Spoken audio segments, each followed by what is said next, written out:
If it shuts down this time, we're gonna have to do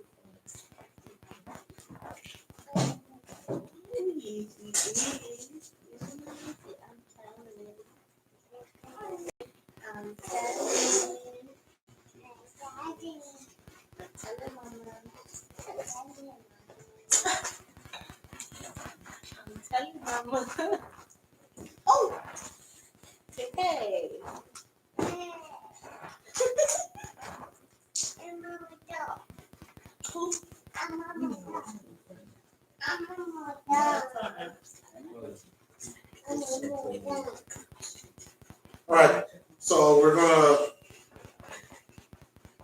do that. All right, so we went to Leviticus. We apologize.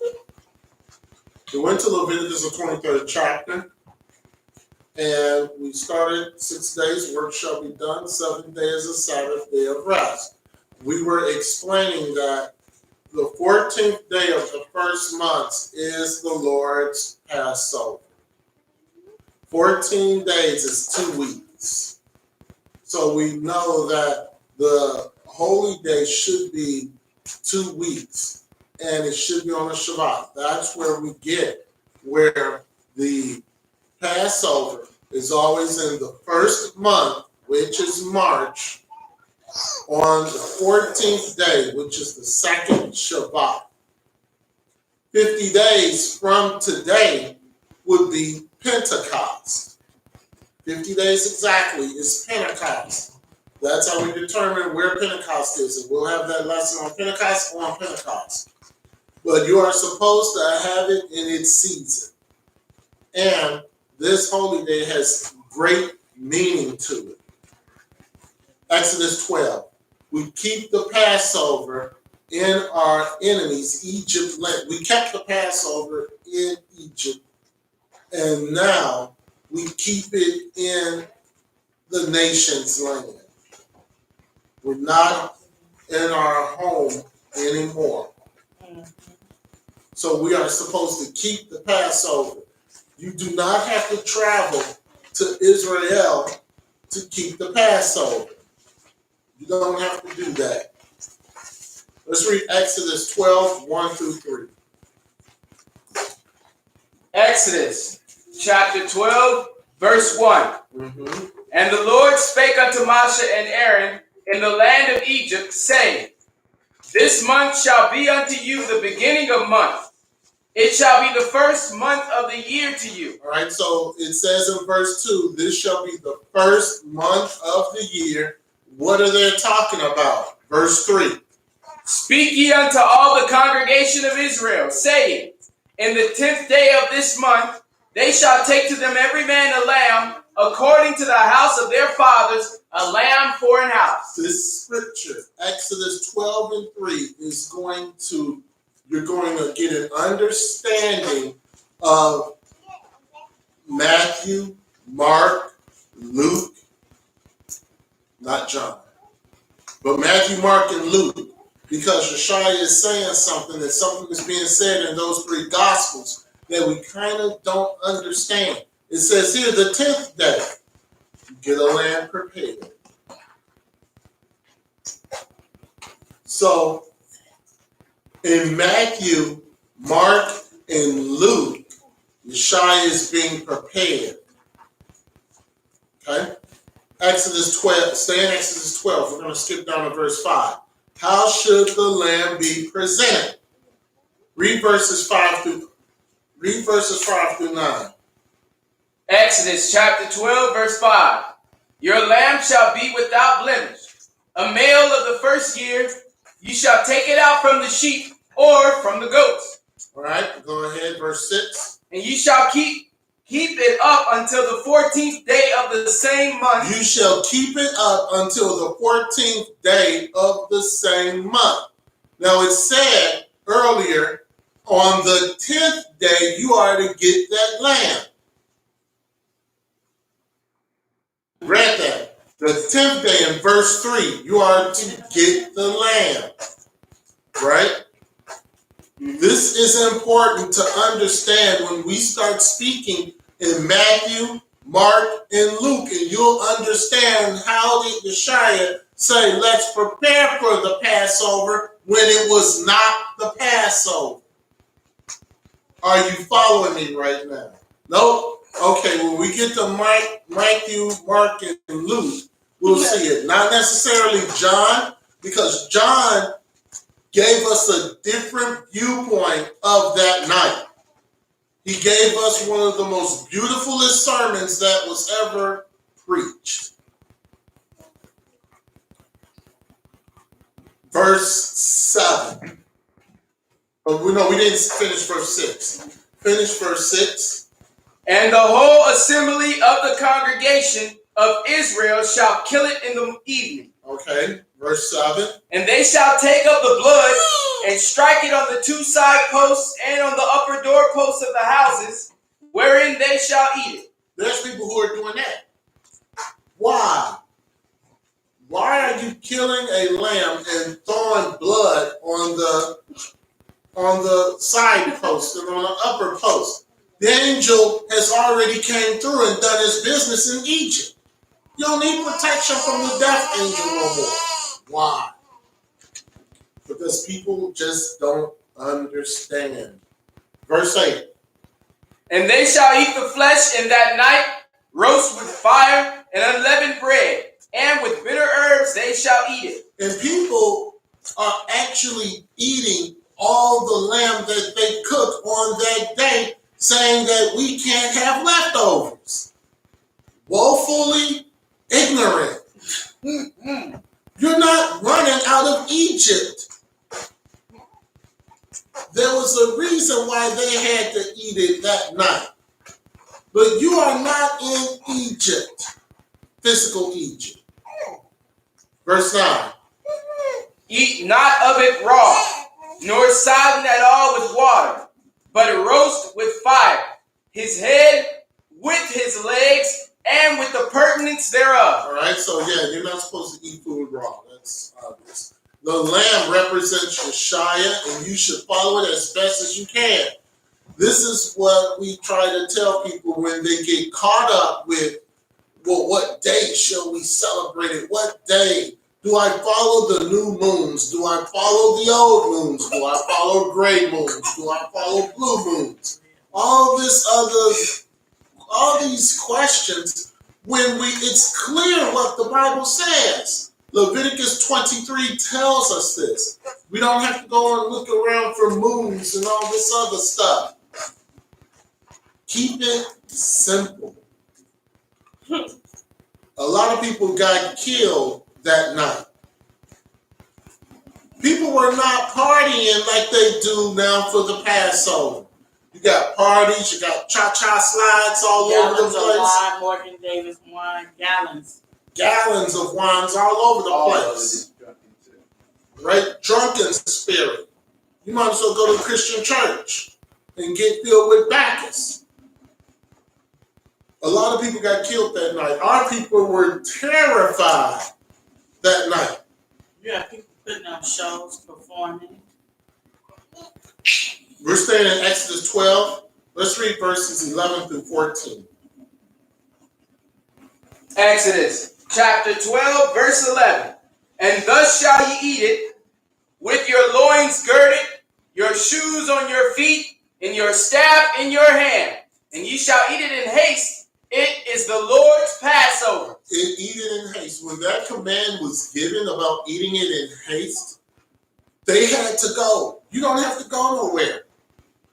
You don't have to go running out of Egypt. Pharaoh is not going to be chasing you. If you do see Pharaoh, send an email to gettotherwilderness1@gmail.com. Let us know if you're seeing Pharaoh and he's chasing you with armies. And we will politely pray for you. We will pray for you. And if you come here, we will lay hands on you. Pray for you, though, not beat you up. We will pray for you because there's something really wrong if you see Pharaoh chasing you today. Pharaoh's long dead. The pharaohs are long gone. They're not around. They're burning in hell. majority of them. I don't know if one could have repented, went to the Most High. History doesn't record it. Right? So they ate the Passover in haste. Verse 12. For I will pass through the land of Egypt this night, and will smite all the firstborn in the land of Egypt, both man and beast, and against all the gods of Egypt will I execute judgment. I am the Lord. Verse 13. And the blood shall be to you for a token upon the houses where ye are. And when I see the blood, I will pass over you, and the plague shall not be upon you to destroy you when I smite the land of Egypt. That's where we get Passover from. The blood. You are under the blood. You were under the blood then. You're under the blood now. That's where you don't have to worry about a coronavirus. You are under the blood of Yeshua. If you're under the blood. If you're not under the blood of Yeshua, yeah, you got some worry. Concerns. You got some concern. You need to repent. Turn away from your wicked and evil ways. Get under the blood of Yeshua. Get under the protection of Yeshua. If you're under the blood and you're under the protection of Yeshua, you're under the protection of Yeshua. And it says, the plague shall not be upon you to destroy you. Verse 14. And this day shall be unto you for a memorial, and ye shall keep it a feast to the Lord throughout your generations. Ye shall keep it a feast by an ordinance forever. You are to keep this forever.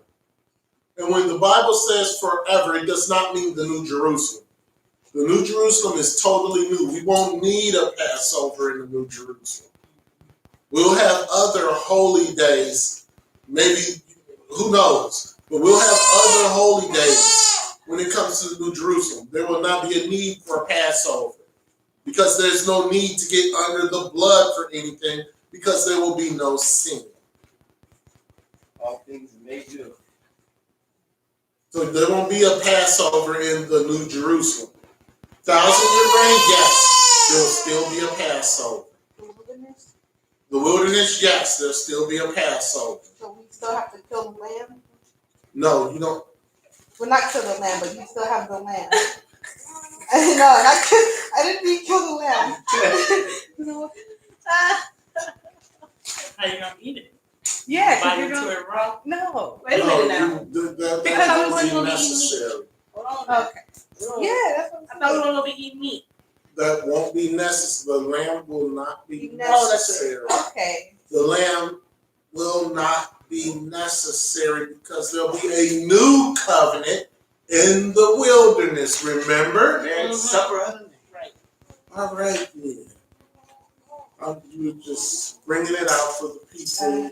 Somebody who were- might have had that and question. who were wondering that question. What happens to the lamb in the wilderness? We're just bringing that out so somebody can get that information. The new year begins the spring, not the dead of winter. Romans with crucifixion carried the crucifixion of Yeshua, but it was Israel who gave the consent. The blood is a token for you. The blood is the only thing that can deliver you. Let's go Matthew, the 26th chapter.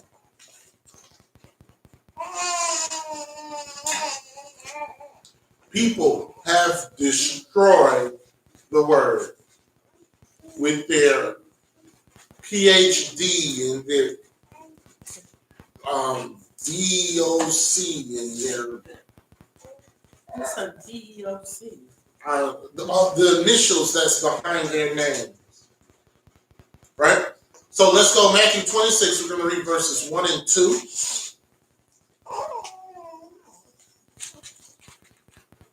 Matthew chapter 26, verse 1. And it came to pass, when Yeshua had finished all these sayings, he said unto his disciples, Ye know that after 2 days is the feast of the Passover, and the Son of Man is betrayed to be crucified. Right? Okay. 2 days is the feast of the Passover. The Son of Man is to be betrayed and crucified. He is getting ready. Just like that lamb got ready in Exodus 12:3. On the 10th day, they got the lamb. And it wasn't until the 14th day that they killed the lamb. Let's skip down to verse 17. And we're going to read 17 to 20.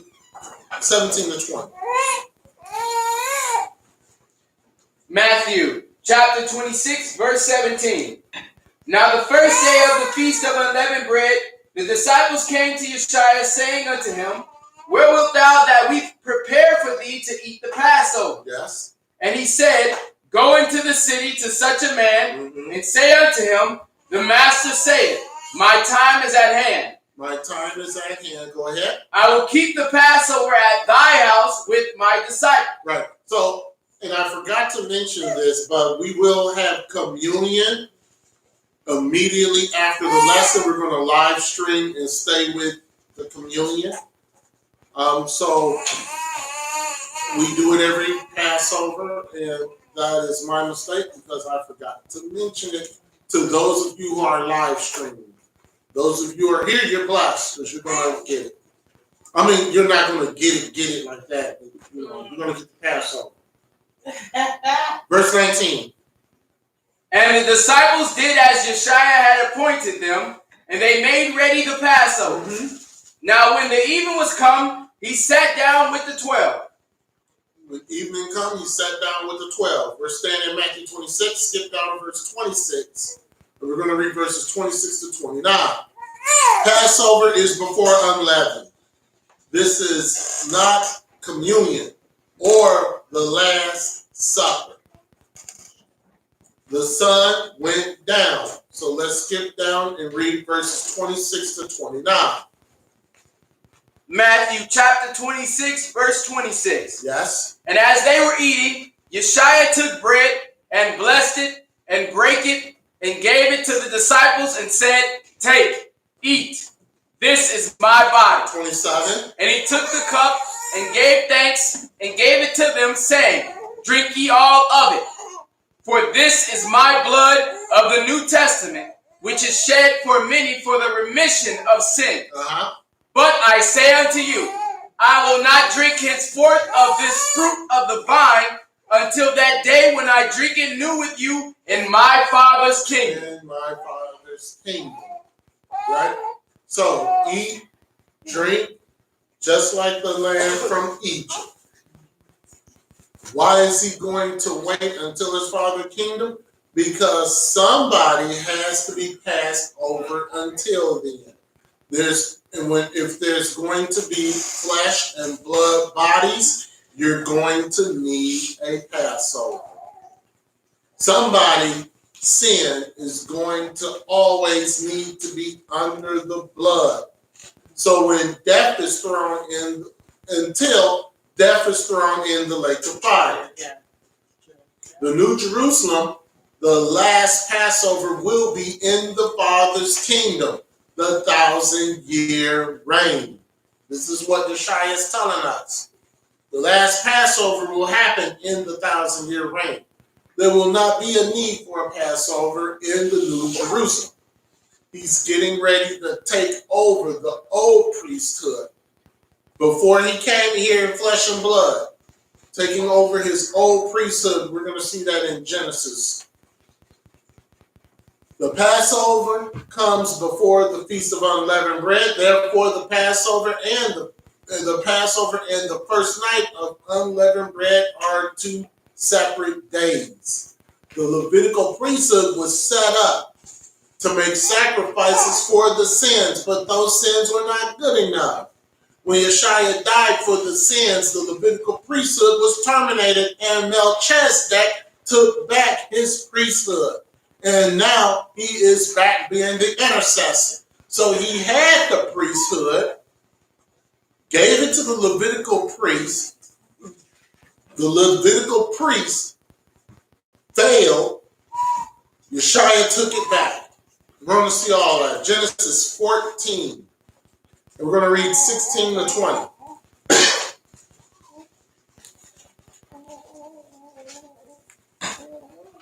Genesis, the 14th chapter. We're going to read verses 16 to 20.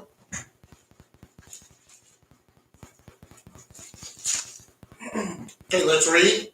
Genesis chapter 14, verse 16. Yes, sir. And he brought back all the goods, and also brought again his brother Lot, and his goods, and the women also, and the people. Right, so we all know that Lot was taken, so Abraham had to go and rescue Lot. Right, verse 17. And the king of Sodom went out to meet him after his return from the slaughter of Chedorlaomer, and of the kings that were with him at the valley of Shobah, which is the king's dale. Mm-hmm. And Melchizedek, king of Salem, brought forth bread and wine, and he was the priest of the Most High Power. Melchizedek, right? Salem. He brought forth bread and wine, right? So that ties in to Matthew, Mark, Luke, John, and 1 Corinthians, which we're going to get all of that. But this is Yeshua in the spiritual form. Yes. Something interesting to know is that when you go into the Strongs for Salem, Salem is actually talking about Jerusalem. King of Jerusalem. Salem, No, Salem, Jerusalem, Salem. I get it. All right, verse 19. Salem. And he blessed him and said, Blessed be Abram of the Most High Power, possessor of heaven and earth. Mm-hmm. And blessed be the Most High Power, which hath delivered thine enemies into thy hand, and he gave him tithes of all. All right, so they took all the goods, but big mistake, they took Lot. Abraham had 300 men to go and get Lot. Servants, had 300 servants, but Yeshua made the difference. Yeshua made the difference with those 300 servants. Another king, and it was said high priest. This represented Yeshua. When it said high priest in Genesis 14, that represented Yeshua. Melchizedek is the title. Salem meant peace. There was no Levite priest there at the moment. No Levite priests. Because of the fact Jacob was not alive. I was just gonna say that. Isaac was not alive. So there was no Levite priest. Let's go to Hebrews 7. Hebrews 7, and we're going to read verses 1 through 4. There wasn't a Levitical priesthood because there was no Levite. Hebrews 7, 1 through 4. Let's read that, and let's confirm that Genesis 14 is Yeshua. Hebrews chapter 7, verse 1. For this Melchizedek, king of Salem, priest of the Most High Power, Let's read that in Genesis. Keep going. who met Abraham returning from the slaughter of the kings and blessed him, Mm-hmm. to whom also Abraham gave a tenth part of all, first being by interpretation king of righteousness, King of righteousness, and after that also king of Salem, King of Salem, which is king of peace. which is King of peace. That's where I get where Salem peace. So they're talking about yesterday. Correct. Oh, let's see. Let's get more proof. Verse 3. Without father, without mother, without descent, Mm-hmm. having neither beginning of days nor end of life, but made like unto the Son of the Most High, abideth the priest continually. Without father, without mother, without descent, having neither beginning of days nor end of life. Only one person fits that description. That is Yeshua.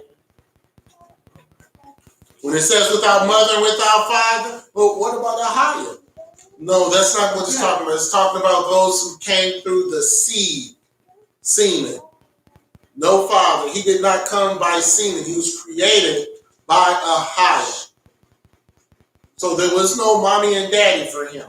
And like Shepherd said, this is the spiritual part. This is spiritual Yeshua. Not flesh and blood yet. Correct. Because we're talking about Melchizedek, which is Yeshua in the spirit. Right.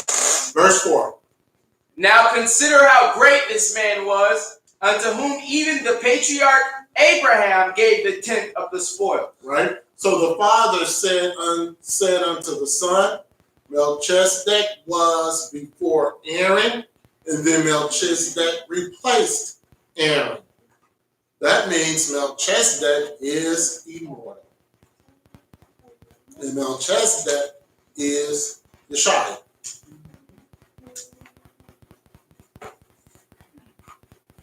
Hebrews 10 and 1.